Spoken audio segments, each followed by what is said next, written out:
that was a week. I know I did my last update from my Monday, and this is technically my Friday now, and I just finished work. Why am I recording now as opposed to going home? Because it was a very early day. And the place I usually go grocery shopping and grab groceries after work on my Friday doesn't open until 6 a.m. And I will leave here about 5 in order to get there by 6. And right now it is 2:45 after I got back here for about a past hour or so. I've just been goofing off. So anyway, let's talk about the week. I drove 2,375.6 miles. Rand McNally counts that as 2,236. I was shortchanged by about 140 miles. Not as bad as it has been some weeks. Still. One thing that's very interesting to me is that I seem to almost make more money in delays than I do driving. So my Monday, I was pre-assigned Fairburn in Walmart, in Douglas rather, Fairburn, the Fairburn rail yard over here to the Walmart in Douglas, and then to basically drive to Premium Water, which is like a mile or something like that away, which is the same thing I did the previous Monday. And I fully expected it to destroy my night just like it did the previous week. I'm only able to drive like 375 miles. There's a live load fee. There's a drop and hook fee. So that's the live load fee is $55. The drop and hook fee is $37. And so that's about $80. With the extended detention, because basically I arrived at Premium Water at like it's probably closer to 2:30. Because I got to Walmart. Basically, I got to the rail line, and it was quick and easy, just grabbing the container and going. I mean, I had tried to contact the office beforehand to ask them, say once again, why do I need to do this load since I'm going to get there like 6+ hours earlier, or 5+ hours before the appointment time, and they didn't bother responding. When I called them, they said they'll ask a planner and never followed up. So I went ahead and said, you know what, I'm going to continue to leave the same time as I always do. So I did. I left, got to Premium Water. I got there actually by about 2:20, and to the Walmart, and then I arrived at Premium Water by 2:45. So that was like 25 minutes. It was very quick and easy drop and hook. And so, I mean, I could ask for a change of load. They just ignore me. They just don't care. I'm wondering if that's because I'm now settled more in my ways. The only thing that I'm not to them is someone with a hazmat endorsement. It hasn't become an issue as of right now. I fully expect it to, especially now that I mentioned it in this video. I expect like my Monday load, my first one is going to be a hazmat. I'm going to have to call them up and say I can't take that because it's hazmat. And then they're going to say, why don't you have a hazmat endorsement? How long have you worked for the company? But at the same time, they mentioned it one time. The recruiter asked if I'd be willing to get a hazmat endorsement. I said, sure.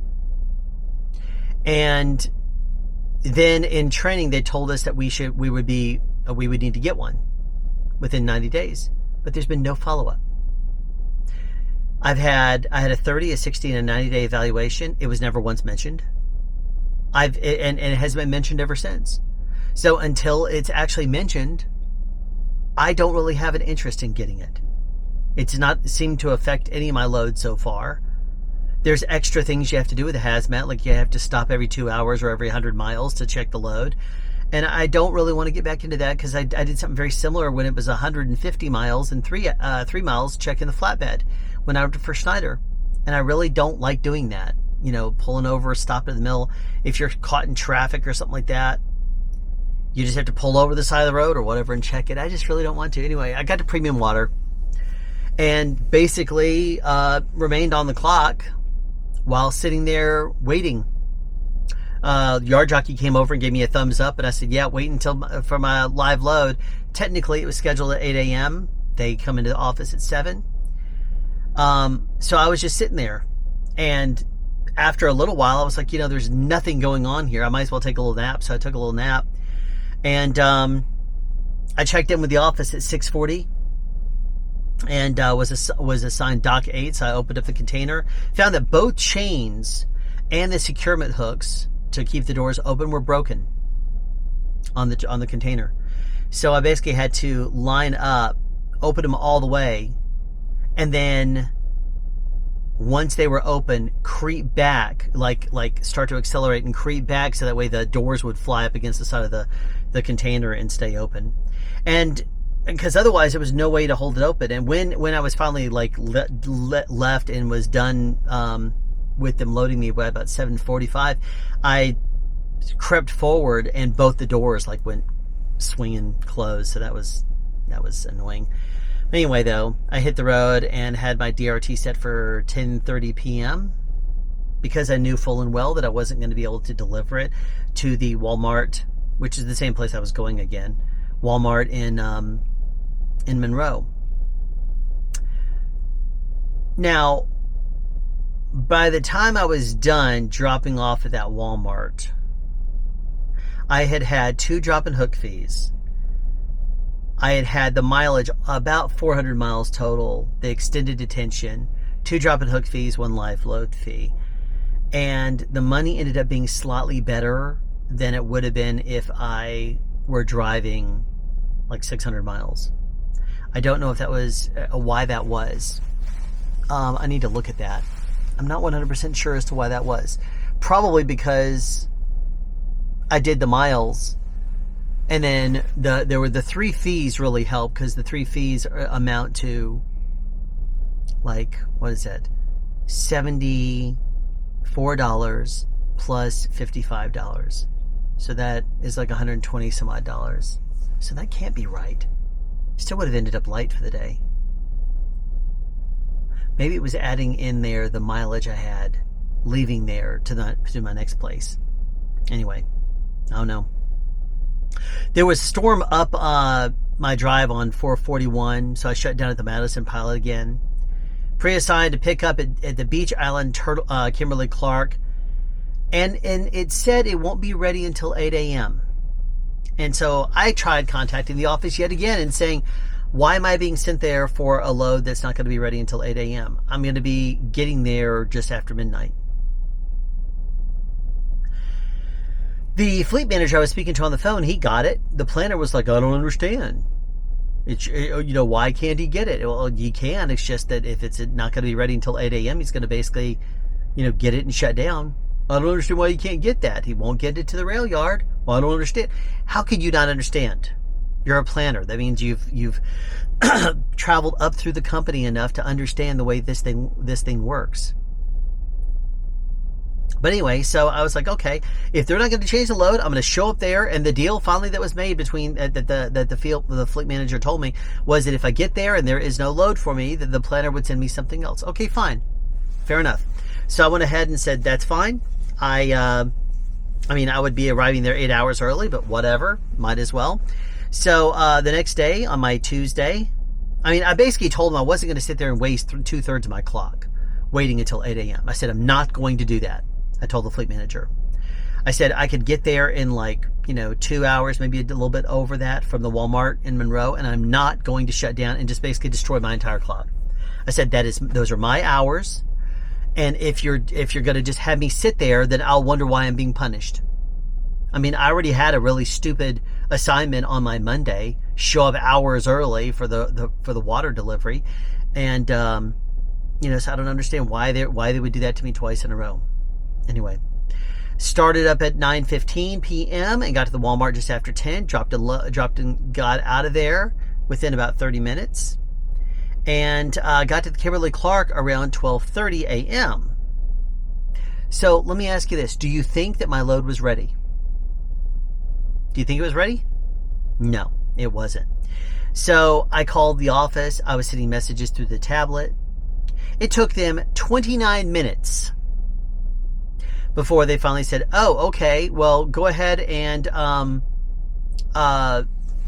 to in-gate your trailer to the yard, to Fairburn.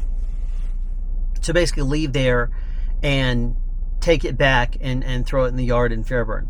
Why do I know it was 29 minutes, not 30? Because the damn truck jumped out of yard move again. It's been doing that all week. It was doing that last week.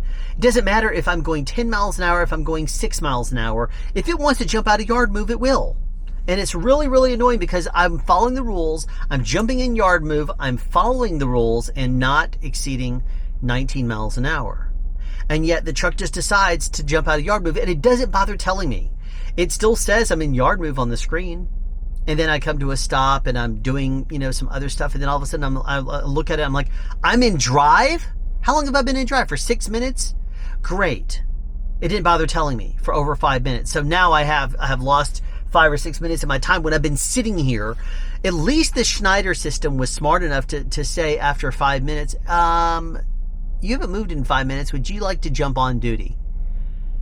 This system, it did it another time this week, and this time it says, would you like to jump on duty? Schneider system, it would ask you, and then it would go ahead and do it after 5 minutes. So I think it would ask you after like 4, and then would jump you off to on duty after 5. This system, though, just says, hey, would you like to jump on duty? And then it will just sit there on the screen. I know because I went into a customer earlier this week. And when I came back out, I was inside for 12 minutes, and the system had this message up on the screen. I was like, great, thank you for just chewing away my hours, my drive hours. Those are the critical hours, and it's just so annoying. Anyway, so it jumped out of yard move. So again, I basically, I got to Fairburn to drop off my empty, and I was like, pre-assign me for something. So I had to sit around the yard until my 30-minute clock had reset. Sat in yard move, obviously. So I in-gated into Walmart, and then I was pre-assigned, or I in-gated into the Fairburn yard, and then I was pre-assigned Walmart in Lawrence. It was an easy drop and hook pickup. So I just basically sat there. Now, it ended up being a pretty light day traffic-wise because it was President's Day. So I got to Lawrence at 8:15 a.m. and there was, like I said, no traffic.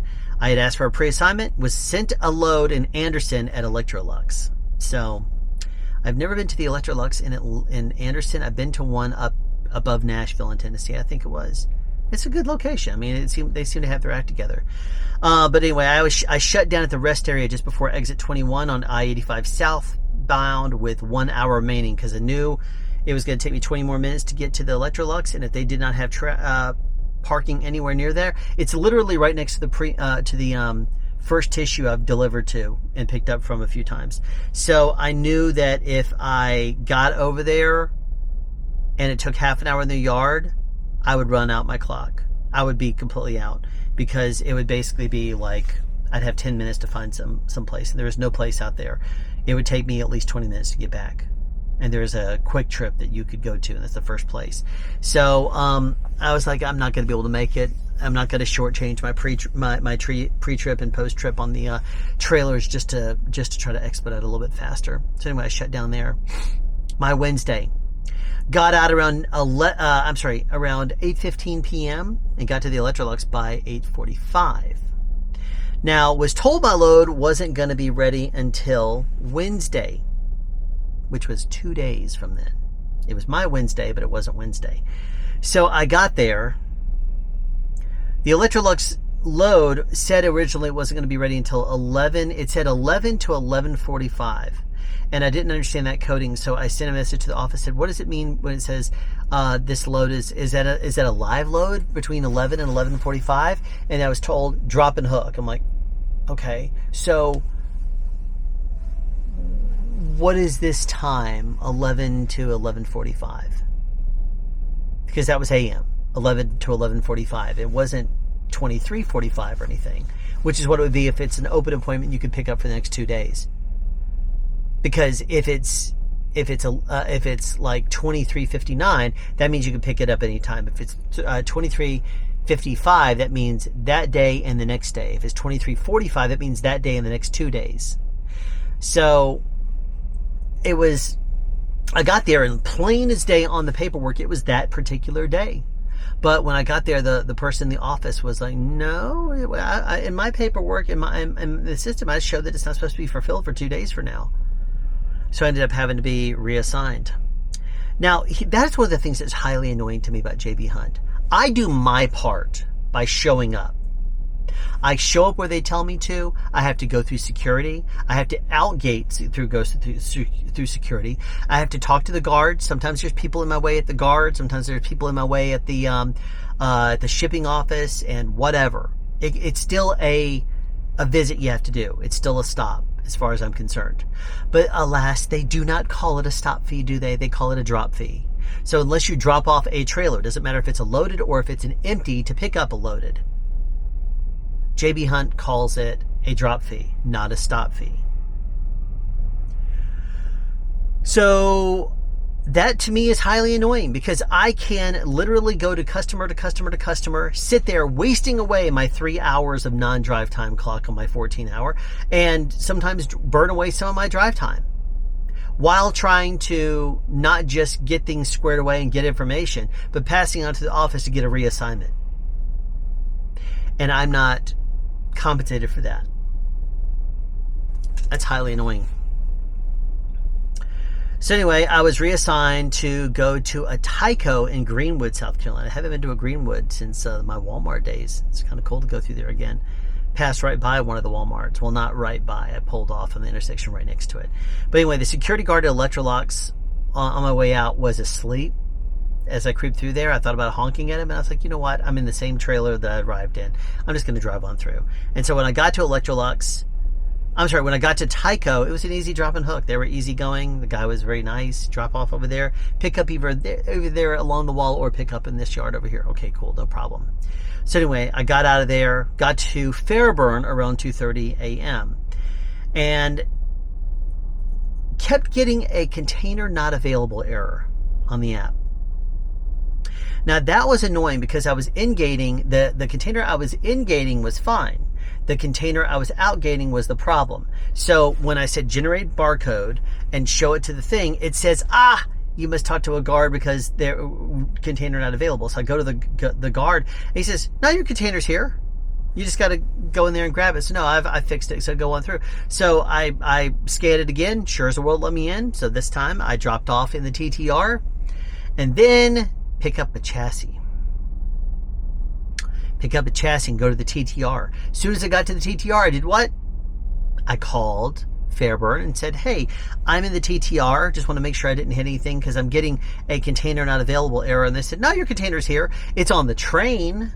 But let me put you on hold for a second. Let me check on it. She put me on hold, came back and said, okay, it's on a train. Someone's right now going to pull the inner box connectors. And then your container will be delivered to you within 30 minutes. I'm like, beautiful. Thank you. And it was 45 minutes later, I called the office and I talked to a different person. I said, hey, I called like 45 minutes ago, was told that my container was on a train, was going to be delivered to me. And she said, what's the container number? I told her and she says, oh, it's in E4. I'm like, E4? She says, yeah, we put it on wheels for you. I'm like, the app never bothered to tell me. There's no updates. No one can contact you or tell you or anything like that. If I didn't call them, I'd be screwed. So I suggest always calling the office when you're at the rail line because they're disorganized as crap. Their system, if there's one thing I've learned about calling them, sometimes they have the right information. That's about a third of the time. The rest of the time, it's not accurate. Oh, they'll say, oh yeah, your container will be in about 45 minutes to an hour maybe. 3 hours later, it's delivered to you. It's stupid. Anyway, so but the chassis that I was supposed to be picking up was not in lot B, so I did what I normally do, and I picked up one by near the TTR. It was not on the TTR, it was by the track side, and then I delivered it. And trying to change the chassis in the app was erroring all over the place. Chassis, container not available, container not available, container not available. Well, I'm not about to stop and press the button that says, change my outgate or cancel the crane or something like that. So I'm like, you know what? Once the container has been dropped off to me, I will go ahead and deal with it the way I need to. I'll either change it in the app, or if it doesn't let me, then I will just go to the out gate and then tell them, yeah, I had to get another chassis. But anyway, so I was able to pick up in Lot E and got out of there. I'm so tired of being sent for chassis that don't exist. It's highly annoying. Anyway, I was able to get up to, I was going to Pineville, Tennessee. And I was not going to be able to get there all the way, especially with traffic that was in the Charlotte area. Whew, sorry, you would think that I'd be more well rested, but again, sitting around not doing anything, waiting for my time to leave. I started running into a little bit of traffic when I got to the South Carolina, North Carolina border, and then when I got closer to exit 19, it started to get backed up to exit 30, which was 485 outer loop, taking you around to 77, where there was a lot of traffic. Very, very big time delays. So I wasn't happy about that. I ended up shutting down at the rest area that right after, as you get on 77 south, there's a rest area. And so I shut down at that rest area. Okay. On my Thursday, I got up. I got to Amazon in like 10 minutes. I had no pre-assignment again. So I went ahead and did the Amazon Outgate. And when I was in the Amazon Outgate, guess what happened? The system crashed. So the screen comes up. There's a bunch of Chinese characters and stuff like that. And so after it came back on board, they just opened it up. They didn't bother asking me questions or verifying, or maybe they did while the thing was done. They just couldn't communicate. But as soon as the system came back up, I left and I sat right outside the door, waited for another assignment. In the meantime, this was another location where my truck kept jumping out of the yard move for some stupid reason. Luckily, I was catching it, and the reason why is because if I am sitting there for a couple moments, sometimes what I'll do is I'll dismiss GeoTab and then reload it. And reloading it will reactivate the status, so that way I know what status I'm at. Most of the time I realize I'm in the wrong status. So if I end up resending it, I'll come to find out I'm out of that status for like a few minutes. So it's annoying, but unfortunately there's no real way to change it. Now, while waiting to leave, the office was ignoring my DRT because I told them I didn't want to submit an unloaded call. I had tried to get a pre-assignment before I showed up there. They had pre-assigned me another Electrolux, but then it disappeared by the time I got up. And so I contacted the office, need a pre-assignment. My pre-assignment went away. Didn't respond. Then I sent him another message. Still didn't respond. So after I got to Amazon, I called them and told them I need a pre-assignment. They said, well, we haven't received your loaded call. I'm like, no, and I'm not going to submit it until I know where I'm going. And they said, well, we're waiting to get the unloaded call before we're going to send you something. I'm like, why would you do it that way? It says, because we need to make sure you've dropped it off. I'm like, I've dropped it off.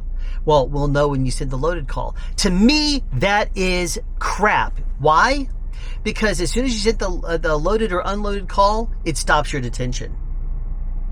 So if it takes them 30 minutes to send me a load, which it did, and it takes you over 30 minutes to do your drop and hook, you are still being detained, but you're no longer being compensated for it, which I find it to be a scam. I hate that system. So I was very, very annoyed. Anyway, I was pre-assigned to pick up at the Tyco that I picked up yesterday. Now, this, from where I was, it's all U.S. and state highways down there until you get there. And then it's better for me to go U.S. and state highways down to 20 and then over, as opposed to me doing that and going up and around and then coming down from 85. Whew. Sorry. On my way to I-20 in Thompson, I saw a tree on fire on the side of the road. Pull over, call 911. Oh, it's a controlled burn. I didn't see anybody out there with it. Yeah, it's a controlled burn. Okay, as long as y'all know it's out there. Anyway, I dropped off my container in Fairburn, and I was pre-assigned to a Crate and Barrel in Newton, North Carolina. So I headed out. I had about 5 hours and 5 minutes left on my clock. I was able to get up there and I was able to get all the way to about the last mile. I wasn't going to be able to deliver, but I did shut down at that Love's that was on that exit. I've been there enough times. I know there's a Love's there. So I stopped there, and I shut down. Okay, that was yesterday. I set my DRT for pre-assignment, but they didn't send me a pre-assignment. I also woke up 2 hours before I was starting out again and asked them again for a pre-assignment, which they did not do. So I got once on my Friday, I started at Crate and Barrel and got to episode 9. What am I talking about? Got to episode 9. Brain is starting to go to sleep because I'm sitting here idle, not doing crap. Episode 9. What was I talking about? Got to Crate and Barrel. Dropped and submitted my unloaded call because the office again wanted me to. They said, oh, we'll inform the planner. I'm waiting. 30 minutes passes. I call them again after being put on hold. They come back. Oh yeah, the planner's just coming in. He'll look at it and he'll send you something. I'm like, he's just coming in? Because at this time it was like 8 something p.m., 9 something p.m., whatever it was. And I was extremely annoyed because I was just basically sitting there for no reason. So anyway, finally I was sent a load. Again, I was jumped out of yard move, multiple times. So anyway, I was finally sent a load, and it was basically not actually a load. It was to in-gate my empty in Fairburn. So basically drive 4.5 to 5 hours straight due south and drop off my loaded container or my unloaded container in Fairburn.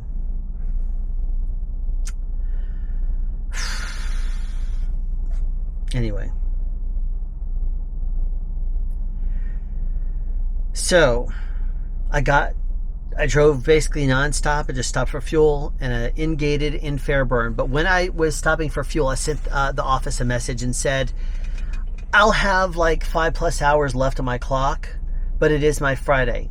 So if you want to send me something, make sure you send me something that I can get back to Palmetto to shut down.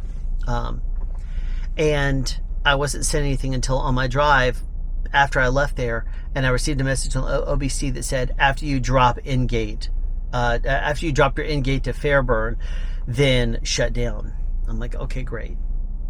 So that was not me at all in the common. Jeez, trying to go to sleep again.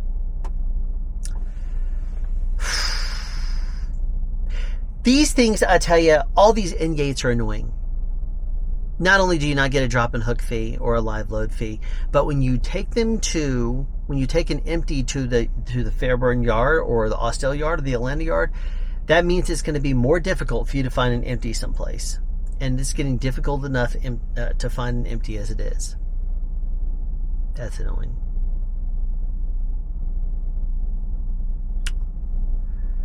Anyway.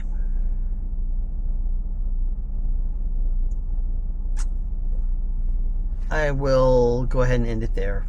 I'm tired. Not happy in general. It's been a light week.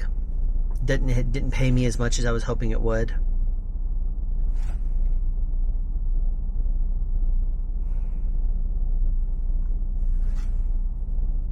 Yeah, there's really nothing else to go over. Stops versus drops. Drivers driving. Me being delayed by other drivers.